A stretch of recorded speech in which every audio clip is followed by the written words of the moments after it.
കാണിച്ച തെറ്റിനും സുധീനെ ന്യായീകരിക്കുന്നതിനും അച്ചമ്മ ചന്ദ്രമതിക്ക് കണക്കിന് കൊടുക്കുന്നു. ശേഷം രവീന്ദ്രൻ്റെ അടുത്തേക്ക് എത്തുന്ന അച്ചമ്മ രവീന്ദ്രനോട് സംസാരിക്കുകയും നീ ചന്ദ്രമതിയോട് ക്ഷമിക്കാനും പറയുന്നു. ശേഷം അച്ചമ്മയുടെ ആവശ്യപ്രകാരം ചന്ദ്രമതിയോട് ക്ഷമിക്കാമെന്നും എന്നാൽ രേവതിയോട് മാപ്പ് പറയണമെന്നും രവീന്ദ്രൻ പറയുമ്പോൾ അത് വേണ്ട എന്നും ചന്ദ്രനെ കൊണ്ട് രേവതിയോട് മാപ്പ് പറയിച്ചാൽ അവൾക്ക് രേവതിയോടുള്ള വൈരാഗ്യം കൂടുമെന്നും അതുകൊണ്ട് എല്ലാം മറന്ന് നീ ചന്ദ്രമതിയോട് സംസാരിക്കണമെന്നും അച്ചമ്മ പറയുന്നു.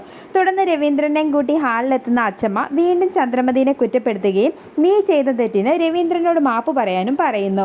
തുടർന്ന് എല്ലാവരുടെയും മുമ്പിൽ വെച്ച് ചന്ദ്രമതി എന്നോട് മാപ്പ് പറയണമെന്ന് രവീന്ദ്രൻ പറയുന്നതോടെ സച്ചി എല്ലാവരെയും ഹാളിലേക്ക് വിളിച്ചു വരുത്തുകയും എല്ലാവരുടെയും മുമ്പിൽ വെച്ച് ചന്ദ്രമതി രവീന്ദ്രനോട് മാപ്പ് പറയുകയും ചെയ്യുന്നു. തുടർന്ന് അച്ചമ്മ സുധിക്ക് കണക്കിന് കൊടുക്കുകയും സുധിയെ തല്ലുകയും ചെയ്യുന്നു.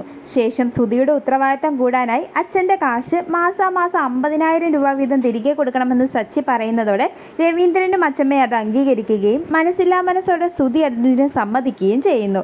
ശേഷം മുറിയിലെത്തുന്ന സുധി അച്ഛൻ്റെ കാശ് തിരികെ എന്നെ കൊണ്ട് കൊടുപ്പിക്കാനായി സച്ചി പ്ലാൻ ചെയ്ത് അച്ചമ്മേനെ കൂട്ടിക്കൊണ്ട് വന്നതാണെന്ന് ശ്രുതിയോട് പറയുമ്പോൾ 50 ലക്ഷത്തിൽ നമ്മുടെ ഷെയർ എടുത്തിട്ട് ബാക്കി പണം കൊടുത്താൽ മതിയെന്ന് സുധിയോട് പറയുന്നു. ഇതേസമയം അവിടെ എത്തുന്ന ചന്ദ്രമതി ഇവൻ കാരണമാണ് എനിക്ക് ഇങ്ങനൊരു അവസ്ഥ വന്നതെന്ന് പറഞ്ഞ് ദേഷ്യപ്പെടുന്നു.